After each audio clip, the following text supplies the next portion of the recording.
Quiero que abran sus Biblias, mis hermanos. Pueden abrir sus Biblias en Génesis, capítulo 15.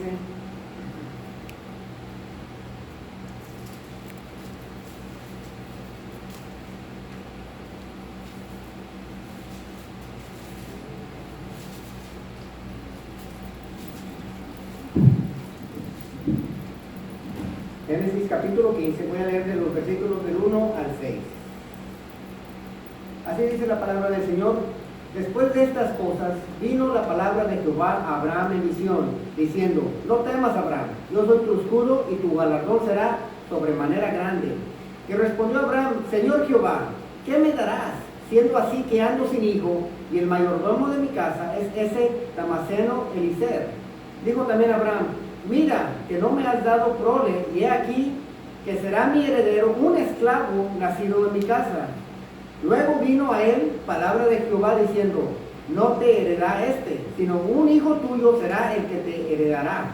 Y lo llevó afuera y le dijo: mira ahora los cielos y cuenta las estrellas, si las puedes contar. Y le dijo: así será tu descendencia. Y creyó a Jehová y le fue contado por justicia. Pueden tomar sus lugares, mis hermanos.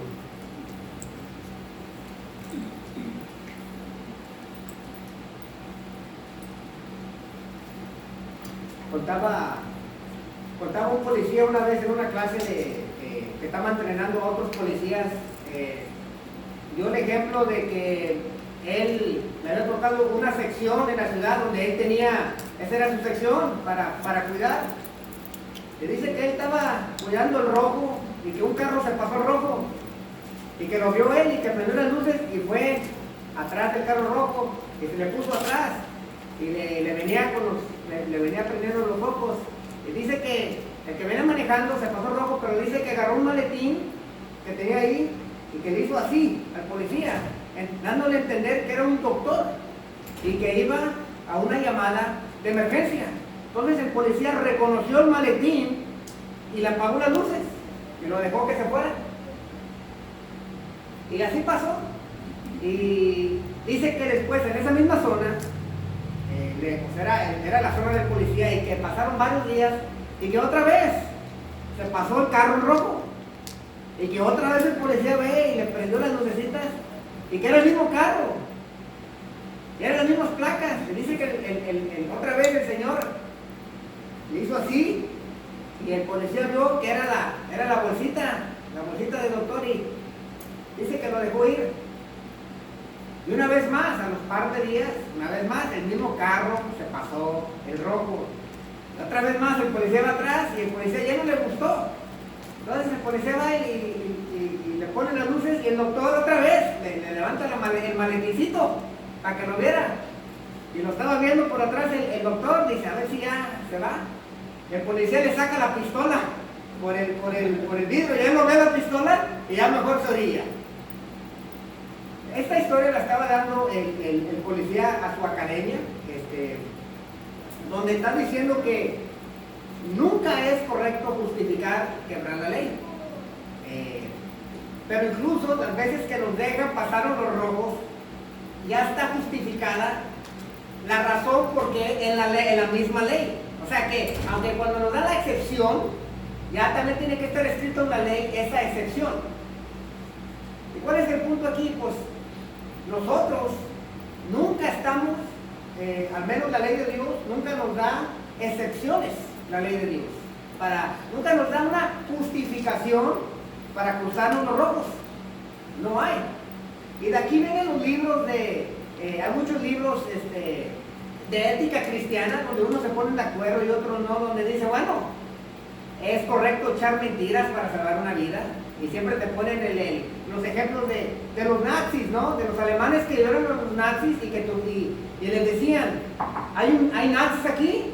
Y ellos decían que no, para salvar a las vidas. Y esta discusión de la ética o cuándo es correcto justificarnos para quebrantar la ley siempre se ha hablado. Pero el día de hoy,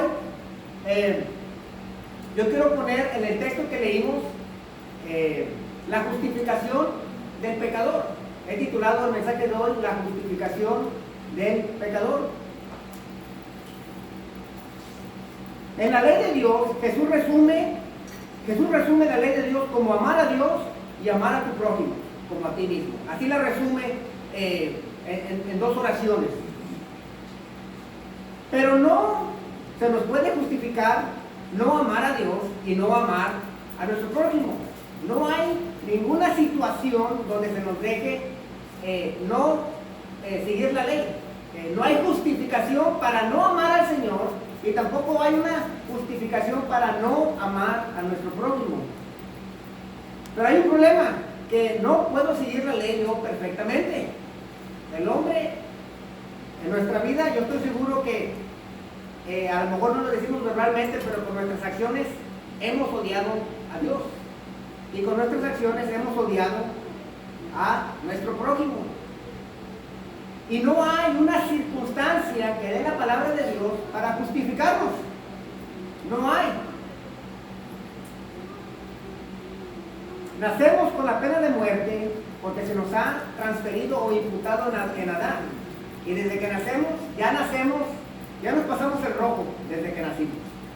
Y toda la vida cristiana vamos a seguir pasándonos el rojo. Pero el día de hoy quiero ver este tema de la justificación del pecador.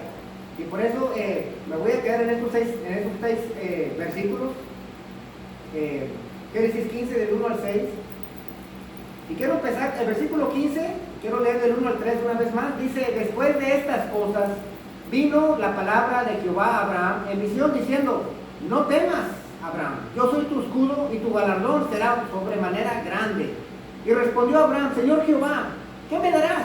Siendo así que ando sin hijos, y el mayordomo de mi casa es ese Damaseno Eliezer. Dijo también Abraham: mira que no me has dado prole, y he aquí que será mi heredero un esclavo nacido en mi casa. El capítulo 15 empieza diciendo: después de estas cosas. La última vez, hace una semana, prediqué Génesis 13, donde se recuerdan que Lot se separó de Abraham y fue a vivir a Sodoma. El versículo 14 de Génesis nos explica que hubo una guerra entre los reyes de la zona, 4 reyes contra 5 reyes. Quiere decir, el rey de Sodoma, Gomorra, Adma, Zebón y Zoar contra los 4 reyes de Elam, Goyim, Sinar y Elazar. Y dice que los 4 reyes derrotaron a los 5 y tomaron los bienes de Sodoma y Gomorra y tomaron a Lot y a sus bienes. ¿Okay? Esto es lo que pasó en el versículo 14. Abraham oye de esto y agarra a los 318 hombres más valientes de su casa que saben pelear y se los lleva. Eso también nos da un entendimiento de cuánta gente tenía Abraham. Dice que agarró 318 hombres de los más hábiles. Probablemente tenía más, no contando las esposas de estos hombres y los hijos. Entonces, Abraham ya tenía pues, bastantito, ya era una ciudad chiquita ahí Abraham. Y dice que agarró 318 hombres y fue y rescató a Lot. Y dice que derrotó a los reyes que habían secuestrado a Lot. Y dice que cuando lo secuestraron, dice que el rey de Sodoma ofreció a Abraham los bienes de la batalla, o sea, el botín. Y si ustedes recuerdan, Abraham lo rehusó. No quiso el botín. Dijo: yo no quiero recibir nada de ti porque no quiero que tú digas que tú hiciste rico a Abraham. Entonces, esto pasa en el capítulo 14, y por eso cuando viene la visión de Jehová le dice: no temas, yo soy tu escudo y tu galardón será sobremanera grande. Aquí se conecta el 14 con el 15. Se piensa que Abraham estaba preocupado porque acaba de derrotar a 4 reyes y probablemente estaba angustiado Abraham porque dijo: pues a lo mejor regresan por sus bienes, a lo mejor regresan a vengarse. Y Abraham acababa de rechazar un botín muy grande. Y el Señor Jehová se le pasa en visión y le dice: no te preocupes, yo soy su escudo, no te preocupes por ellos. Y ese botín que acabas de rechazar, no te preocupes, le dice, no te preocupes, porque yo y tu galardón será sobremanera grande. Y todos nosotros hemos estado ahí cuando hacemos una decisión y luego no podemos dormir en la noche, donde estamos diciendo: pues a lo mejor debí de haber aceptado ese dinero, o a lo mejor debí de haber hecho esto, o debí de haber hecho otro. Y probablemente Abraham ya estaba así, por eso el Señor se le presenta en visión y le da esa calma a Abraham.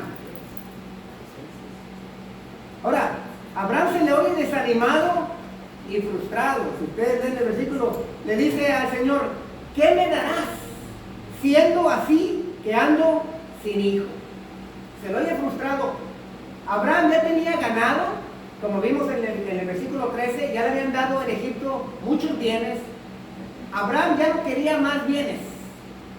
El Señor le hizo una promesa de un hijo y hasta ahorita no se había cumplido esta promesa. Y Abraham ya se lo oye como frustrado, le dice: ¿qué me darás siendo así que ando sin hijo? Mira que no me has dado prole. O sea, le está exigiendo al Señor: mira que no me has dado un hijo. Ya se lo oye como que Abraham, no es que no cree en el Señor, pero como que ya la paciencia se le está acabando. Ya Abraham aquí tenía 85 años.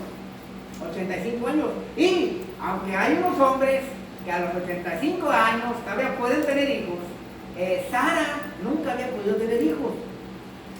Jehová le había prometido a Abraham que haría de él una gran nación, en el capítulo 12, que a su descendencia daría la tierra de Canaán, y haré de tu descendencia como el polvo de la tierra. Ya le había prometido 3 veces esta promesa, pero todavía no la cumple el Señor. Y ya estaba Abraham como bueno, ya estoy viejo yo, y mi mujer también tiene de 65 a 70 años ahí. Y quiero que entiendan en qué situación está Abraham. Es como cuando las mujeres me van a entender. Cuando el esposo les promete hacer cosas en la casa, pero no se llevan a cabo, por ejemplo, arreglar la gotera o qué sé yo, pintar el cuarto que dijeron que iban a pintar, o arreglar cosas que se tienen que arreglar en la casa porque pues, son cosas normales, y el esposo les dice: sí, lo voy a hacer, y le dice: oye, pero también acá hay que pintar, sí, lo voy a hacer, y no hace nada el esposo. Las esposas son pacientes, pero lo que yo he visto, al menos yo que ya tengo 16, 17 años de casado, que las mujeres dicen: ok, pues no le voy a decir nada, o empiezan a decirnos: oye, ya te dije que tienes que pintar la pared, pero no, sí, lo voy a hacer, y no lo hacemos. Pero luego llega el marido con un proyecto que compró como sus herramientas para armarlas, y todo el santo sábado o el día libre se la pasa armando, y ahí la mujer dice: oye, no tienes tiempo para hacer los proyectos de la casa, pero sí tienes tiempo para comprar tu juguete y armarlo todo el día. ¿Ya me están entendiendo? O sea, ya Abraham estaba esperando la promesa. Esto no pasa en esta iglesia. Yo sé que los esposos allí por general sí cumplen los proyectos. Y todas las hermanas dijeron: amén. Pero aquí Abraham ya le ha prometido esto 3 veces y el Señor todavía no cumple. Y Abraham ya se ve frustrado porque en aquel tiempo no es como ahora. Aquel tiempo sí querían hijos. En aquel tiempo era una bendición tener hijos. Y entre más hijos tenías, eras más bendecido. Esa cultura estaba rodeada de puros hijos. Y esto me trae a mi primer punto. Mi primer punto es: la justificación del pecador requiere de una promesa de Dios. La justificación del pecador requiere de una promesa de Dios. Dice ahí el versículo 4: luego vino a él palabra de Jehová. Una vez más vino la palabra de Jehová a él, diciendo: no te heredará sino un hijo tuyo será el que te heredará. Y lo llevó fuera y le dijo: mira ahora los cielos y cuenta las estrellas, si las puedes contar. Y le dijo: así será tu descendencia. Ahora, tiene que ser por promesa, y tiene que ser una promesa que no está a tu alcance. Porque si está al alcance de uno, lo vamos a querer hacer nosotros mismos. La promesa de Abraham es específica: un hijo te heredará. La promesa tiene que estar afuera de nuestro alcance y tiene que ser una promesa específica. Dice que por medio de este hijo haré tu descendencia como las estrellas. Alguien como Abraham, que andaba en peregrinaje, sabía muy bien cómo se sentía el polvo entre los dedos de sus pies. porque andaba caminando todos los días. Ellos, por eso cuando entraba a visita se lavaban los pies, porque los tenían todos aterrados. Cuando el Señor le dice que va a ser su descendencia como el polvo, Abraham sabe lo que está. Abraham sabe que va a ser multitud. Pero alguien como Abraham, que anda en peregrinaje también, ve las estrellas. No está encerrado como nosotros en el aire acondicionado. Antes no había aire acondicionado y tenían que estar afuera y ellos estaban más conscientes de lo que estaba pasando a sus alrededores. Y Abraham, todas las noches, si es que no llovía, estaba viendo las estrellas. Y Abraham entiende muy bien lo que quiere decir esto, cuando el Señor le dice esto. La promesa es para Abraham, pero no es algo que está en el poder de Abraham. Hay que entender esto. ¿Usted no cree que Abraham y Sarai trataron de tener hijos todos esos años que tienen de casados? ¿Usted no cree que ellos año tras año querían hijos? Si Abraham tiene 85 años y Sarai se cree que tenía 75, ¿ustedes no creen que a lo mejor la esperanza de tener hijos ya la habían enterrado? ¿Usted no cree que ya se habían resignado? Cuando Dios le dice te voy a dar un hijo, empieza a sacar sentimientos enterrados en Abraham y Sarai. Ellos probablemente ya se habían resignado y el Señor saca eso de sus corazones. Te voy a dar un hijo. Y a lo mejor ellos no quieren hablar del tema, porque dicen, ya estamos viejos, pero el Señor me está dando esperanza. El Señor me está haciendo que yo crea en algo que yo no lo puedo hacer. Está fuera de mis manos. Literalmente no podemos tener hijos. Hemos tratado todos estos años de tener hijos y no podemos tener hijos. La promesa no está al alcance de los esfuerzos de Abraham. Por eso, el único que puede cumplir la promesa en la vida de Abraham es Dios. Y en estas últimas semanas que hemos estado en Génesis, el tema de promesa es muy repetitivo. Hay una promesa, pero la promesa no está al alcance de Abraham y la promesa no la puede hacer Abraham. Y es una promesa específica.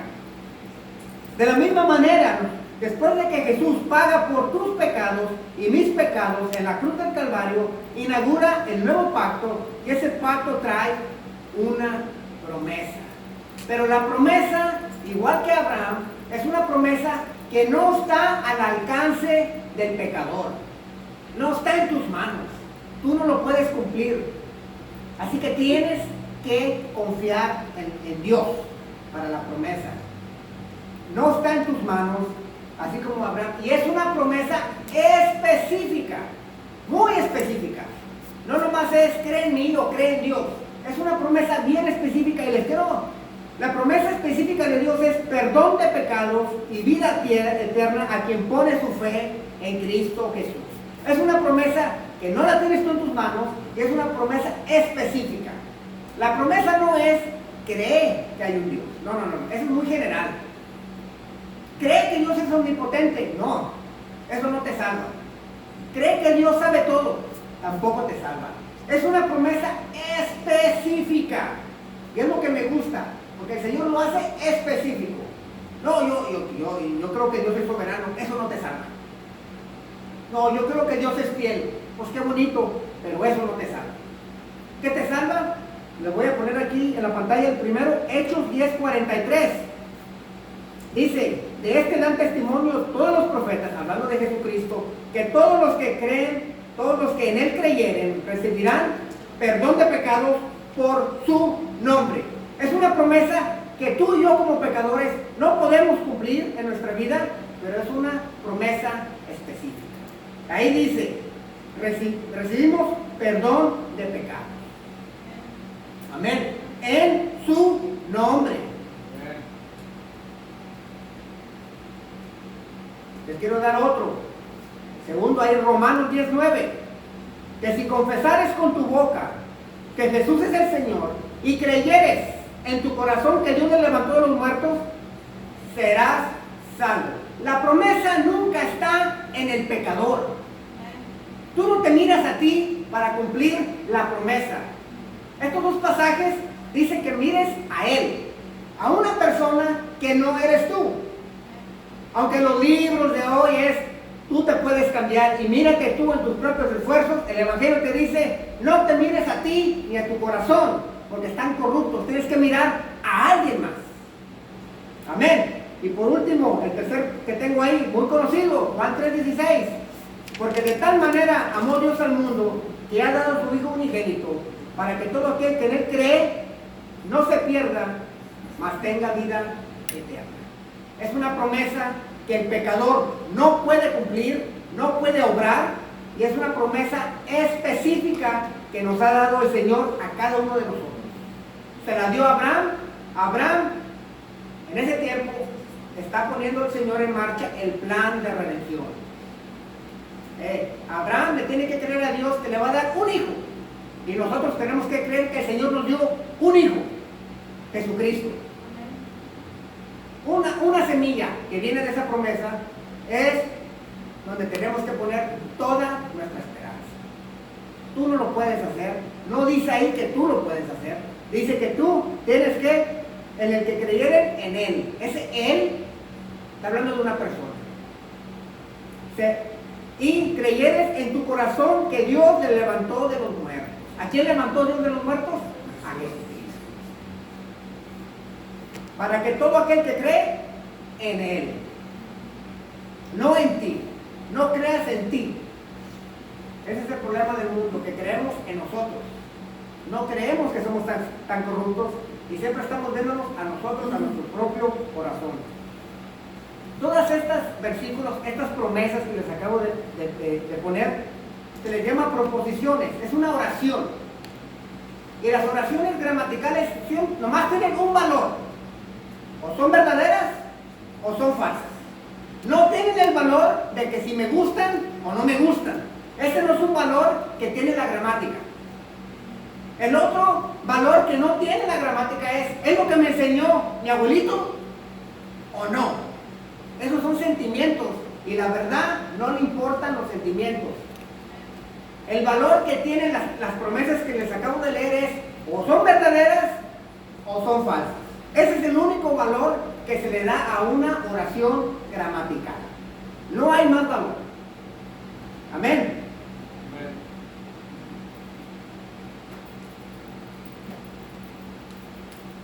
Perdón de pecados y vida eterna es una promesa para pecadores. No está a tu alcance. Tienes que confiar o creer que esta promesa la cumplirá Dios, porque así lo dijo. Cuando el Señor le dice a Abraham que él va a ser una descendencia de él, no está al alcance de Abraham. No puede tener hijos. Al menos con Sarai no puede tener hijos. Tiene que confiar en Dios. Obviamente, cuando viene Jesucristo te dice que tienes perdón de pecados y vida eterna en Cristo Jesús, lo primero que tenemos que reconocer es que somos pecadores. Si yo no reconozco que estoy perdido y que soy un pecador, no voy a confiar en la promesa. Abraham reconoció que tenía que creer en Dios, porque Sara no podía tener hijos. ¿Ustedes han creído esa promesa en su corazón? Es una promesa fuera de tu alcance, recuerda esto, no está a tu alcance. Y es una promesa bien específica, muy específica. Creer en alguien, en la persona de Cristo. Esa es la primera cosa, el primer punto que tenemos que entender.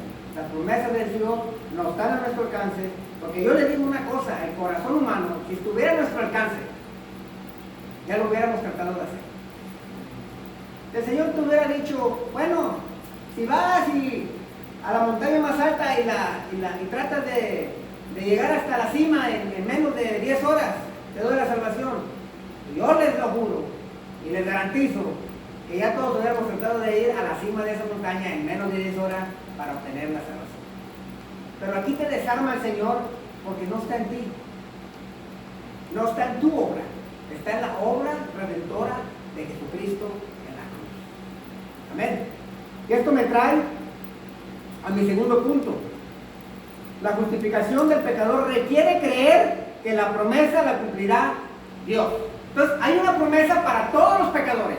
Vida eterna en Cristo Jesús, pero tienes que creer tienes que creer esa promesa. Ahora, ¿por qué les digo esto? Porque esa promesa que les acabo de decir, mucha gente la conoce, muchos ateos la saben, pero no creen en ella. Tenía yo un amigo, un compañero ateo, que le traté de hablar del Evangelio, y él era muy estudioso, y sabía que yo lo iba a ganchar, y me dijo, no, yo creo que Jesús caminó en la tierra, porque él ya sabe que todos los ateos ya reconocen que Cristo caminó en la tierra, ya no lo niegan. Pero lo que niegan es que murió en la cruz del Calvario por nuestros pecados. Hay suficiente historia para comprobar que Cristo murió en la cruz. Entonces tampoco lo niegan eso, pero lo que niegan es que fue por nuestros pecados. Eso sí lo niegan, no lo creen. Dicen, no, es algo que ustedes los cristianos inventaron para sentirse bien ustedes. Pero yo no necesito perdón de pecados, me decía. Yo estoy bien. Ustedes, a lo mejor los que van a tu iglesia han hecho drogas, se han matado, pero yo nunca he hecho nada de eso. Así me decía. Ustedes sí lo necesitan, pero yo no. Tenemos que creer en la promesa. No solamente debo conocer la promesa de Dios para mí, sino que debo confiar que Dios la cumplirá. Como dice, me voy a poner aquí en el screen, Efesios 2 del 8 al 9, muy conocido, porque por gracia sois salvos, pero es por medio de la fe. Y esto no de vosotros, porque es un don de Dios, no por obras, para que nadie se gloríe. La fe siempre se ha explicado como un vaso. Ahorita yo voy a agarrar limonada. Imagínense que la limonada es la gracia del Señor. Pero yo necesito arrimarle un vaso para recibir esa gracia del Señor. El vaso siempre se ha explicado que es la fe. No podemos recibir la gracia del Señor si no tenemos fe. Y fe quiere decir creer en Él y no en ti. Yo no necesito agarrar limonada, yo traje de la casa. Bueno, pues entonces no vas a agarrar esta limonada. Pero si reconoces que tú no trajiste nada de la casa y tienes un vaso vacío y vas a admitir, o la limonada está rica y no tengo limonada y yo quiero limonada, tú vas y pones tu vaso en la limonada. La gracia de Dios se recibe por fe y no por obras. La fe no es una obra, porque aquí la está comparando, la está contrastando con las obras. Para poder confiar en la promesa de Dios por medio de Cristo Jesús, debo primero aceptar que no puedo yo cumplir la promesa. Está fuera de mis manos. ¿Sabes por qué mucha gente no cree que Jesús es suficiente? Porque todavía piensan que ellos lo están logrando con sus esfuerzos. Hay muchas personas que yo conozco que no viven una vida tranquila, porque dependiendo cómo les fue en el día, ya perdieron la salvación. Y se siguen esforzando y no pueden descansar en Cristo, porque si les fue mal el lunes, hay que trabajar martes, miércoles y jueves para perder los puntos que perdí el lunes. Y hay gente que se les ha enseñado que tú te ganas la salvación o que tú te ganas el cielo y nunca están descansando en lo que hizo Cristo en la cruz del Calvario. Lo conocen. Y a lo mejor creen que Jesús murió por pecados, pero no creen que murieron por sus pecados. Eso es muy diferente. Unos tienen años trabajando por su salvación y reconocer que no lo pueden lograr quiere decir que deben rechazar o cambiar todo un estilo de vida y admitir que su sistema de creencia está equivocado y mejor deciden seguir en la mentira. ¿Cuántos cristianos que vienen a iglesias evangélicas todavía no creen en Cristo Jesús? Y se hace la invitación, pero como ya tienen 15 años yendo a esa iglesia, no aceptan cuando se les da la invitación, porque dicen, ya tengo 15 años aquí, qué vergüenza levantar la mano por primera vez, ya me tienen como líder en la iglesia y no han aceptado a Cristo. Pero si levanto la mano aquí en público, van a decir que tengo aquí. O sea, tengo que admitir a los hermanos que estoy aquí, que me sé la terminología, pero que nunca he aceptado a Cristo o el sacrificio de Cristo por tus pecados. ¡Wow! Eso pasa en las iglesias cristianas. Les quiero poner aquí otro. Romanos 4, 3, 5. Vamos a... La escritura misma comenta a la escritura, como hablamos hoy en la mañana. Pablo comenta sobre esto. Allá en Romanos 4, de 3 a 5 dice Pablo, ¿por qué? ¿Qué dice la escritura? Comentando sobre el pasaje que acabamos de leer. Dice que creyó Abraham a Dios y le fue contado por justicia.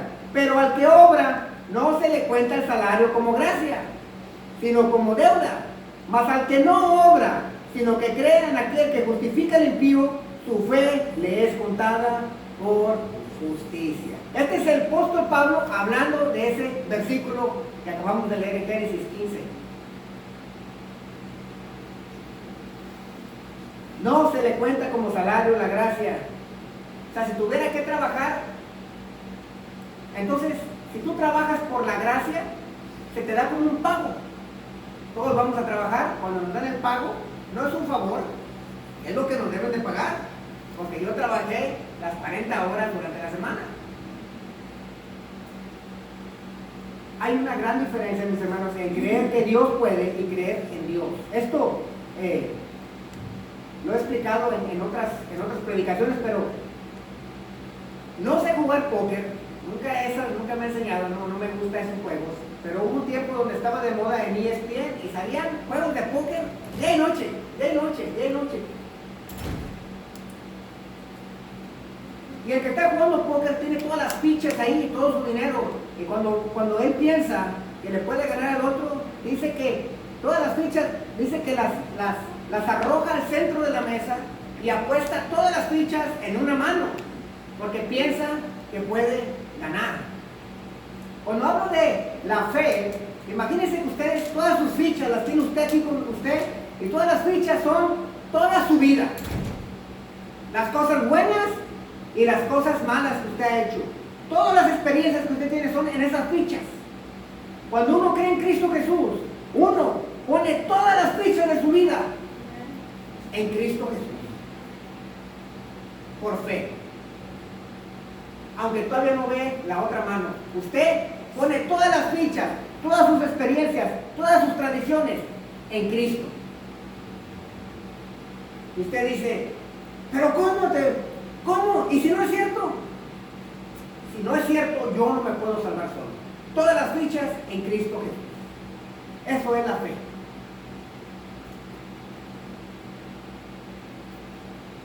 Lo he dicho también de esta manera del malabarista, ¿no?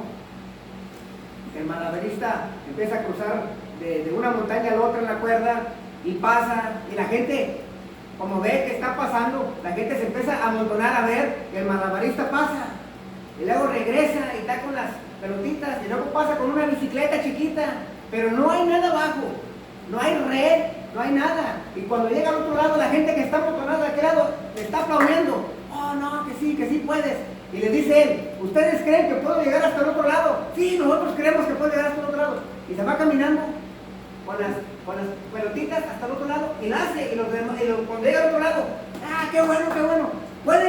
¿Me creen que puedo llegar hasta el otro lado? Sí, en la bicicleta, sí. Y se va en la bicicleta chiquita y ya hasta el otro lado, y los de aquel lado le dicen, qué bueno, güey. Dice, ¿quién cree que lo puedo hacer por otro lado? Todos nos aplauden. Y dice, necesito un voluntario que se me suba aquí a los hombros. Ya nadie aquí quiso aplaudir. Es una gran diferencia creer que Dios me va a proteger, o que Dios nos va a proteger en general, y creer que Dios me va a proteger a mí. Es una gran diferencia creer que Dios murió en la cruz del Calvario por los pecados del mundo, pero no creer que murió por mis pecados. Creer que Dios lo hizo no es lo mismo que creer en Dios. Mi pregunta para ti, ¿ya te subiste a los hombros de Dios en el tema de la salvación?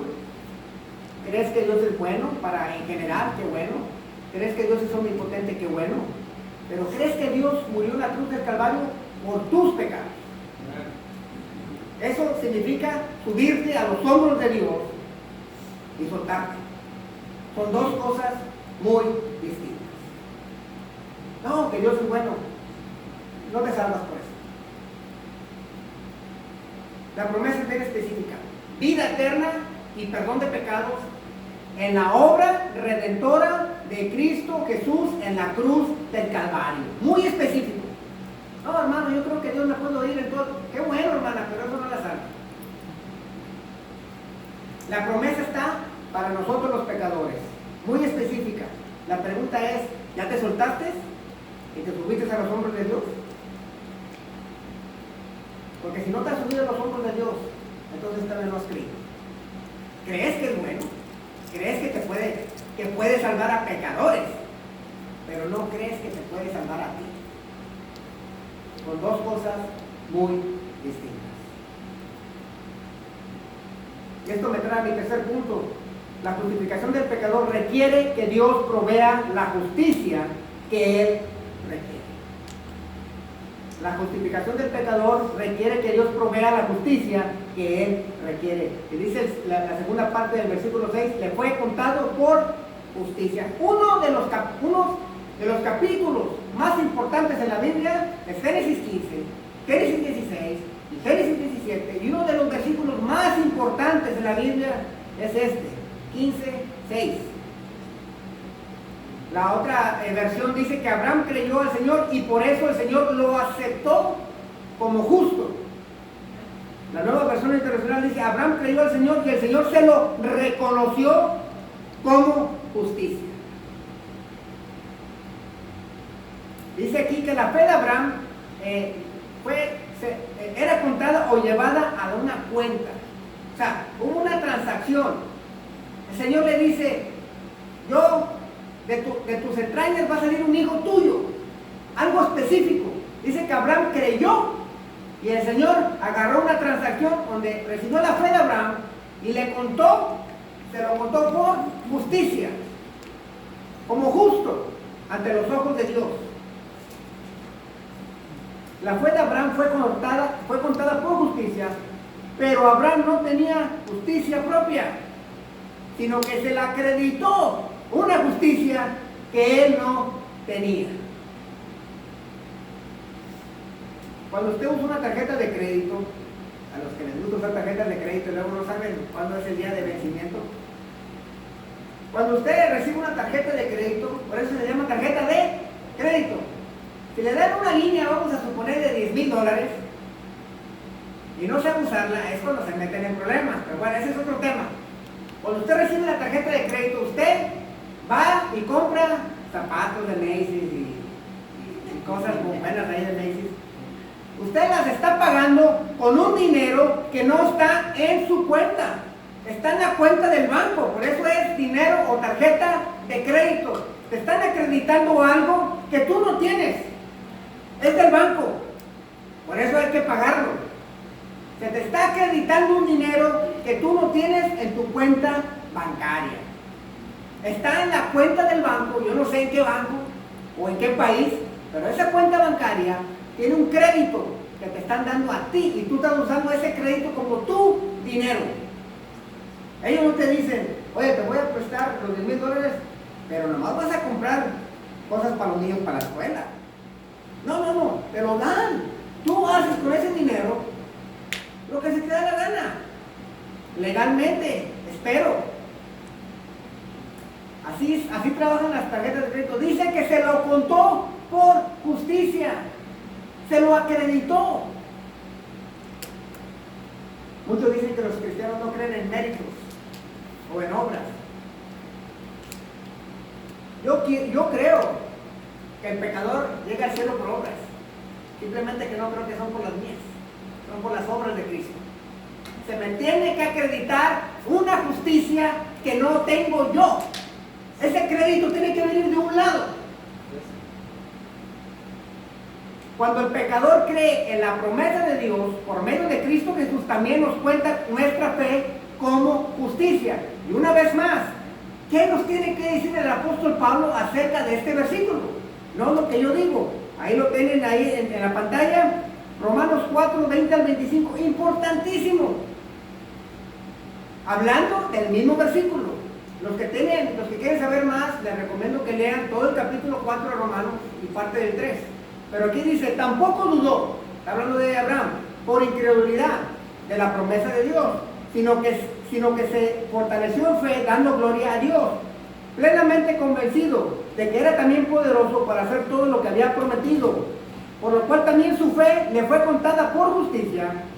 Y no solamente con respecto a él se escribió que le fue contada, sino también con respecto a nosotros, a quien ha de ser contada. Esto es, a los que creemos en el que le levantó de los muertos a Jesús, Señor nuestro, el cual fue entregado por nuestras transgresiones y resucitado para nuestra justificación. Esto que le pasó a Abraham está escrito, dice ahí, con respecto a nosotros, a quienes ha de ser contada. Una justicia que no es tuya, una justicia que no tienes, pero se te tiene que acreditar la justicia de una justicia ajena. Esto es importante, mis hermanos. Esta es la promesa específica que el Señor ha puesto en nuestra vida a pecadores. Está fuera del alcance de los pecadores. Y dice que cuando creemos que Dios, yo no sé cómo, me amó a mí como pecador, y dice que mis transgresiones a su ley las paga Él, y que luego me da vida eterna en Cristo Jesús, sin hacer amar. ¿Qué hago, Dios? ¿Te traigo un vaso de agua? No. Jesucristo ya hizo todo en la cruz del Calvario. Y es tan fácil el Evangelio, que lo difícil es creerlo, que está bien fácil. No, pero de perdido, dame reglas para seguir, porque no me siento a gusto. No, hay reglas. Tienes que crecer en santidad, pero para tu salvación tienes que mirar a la cruz del Calvario, reconocer que eres un pecador y aceptar la libre gracia de Dios en Cristo. No, pero de perdido déjame amarrarte un zapato. Nada. Así de fácil es el Evangelio. ¿Y por qué lo digo que así es de fácil? Le voy a poner otro ahí, Romanos 1:17. Dice que, porque en el Evangelio, ¿qué es el Evangelio? La vida y la obra de Cristo. En el Evangelio de Cristo, la justicia de Dios se revela por fe y para fe, como está escrito, mas el justo por fe vivirá. Dice que porque en el Evangelio la justicia de Dios se revela, no la justicia que Dios requiere. Sí, Dios requiere una justicia perfecta. Dice que en el Evangelio de Cristo Jesús se revela la salvación que Él da, gratuita. En el Evangelio se revela la justicia o la rectitud que Él requiere. Ahí mismo se revela libremente para cualquier pecador que crea en esa promesa. Este es el Evangelio, mis hermanos. Lo más simple. Mis pecados, mi vida pecaminosa, imputada a Cristo en la cruz del Calvario, y la vida perfecta de Cristo y la muerte de Cristo se me acreditan a mí, a un pecador que no la merece. No la merezco. Es como dice la canción, un glorioso intercambio. Él muere en la cruz como mi sustituto. Él muere en la cruz como mi sustituto. Así yo no tengo por qué morir en la cruz. Él vive una vida perfecta desde que su nacimiento hasta su muerte. Y esa vida perfecta se me acredita a mí, a un pecador. Yo no tengo crédito en mi banco para hacer esto. Soy un pecador y lo sigo siendo. Tengo que reconocer que solamente en Cristo y solamente en Él está la salvación. Y esto ya no se predica, pero esto es lo más importante del mundo. Que no importa las otras doctrinas, si no eres salvo, ¿de qué sirve que creas o no creas en el infierno? O que creas o no creas que se pueden poner pantalones o otras cosas. Si no eres salvo, todo lo demás no importa. La justificación del pecador es por crédito ajeno, no tuyo. Tú no puedes trabajar por ello. Tienes que depender 100% de un crédito, de un banco que no te corresponde a ti. El crédito y el banco de nuestro Señor Jesucristo. Amén. Volviendo a mi ilustración del doctor y el policía, yo sigo pasándome las luces en rojo. Sigo quebrantando la perfecta ley de Dios. No por gusto o porque tengo un pase libre, sino porque soy pecador. Mi vida ha cambiado mucho desde que dejé de confiar en mí y empecé a confiar en la obra de Jesucristo en la cruz. Pero aunque hoy vivo una vida más moral a la ley de Dios, sé que no es suficiente para salvarme.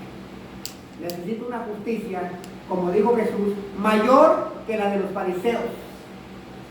Y admito que yo no tengo ese tipo de justicia o rectitud. Soy un pecador que ha creído en la promesa del perdón de pecados y vida eterna en Cristo Jesús, y por fe creo que un día voy a estar en el trono blanco y que mi veredicto será justo. Como si nunca me hubiera pasado la luz roja, porque seré contado en una justicia ajena, una rectitud que no es mía.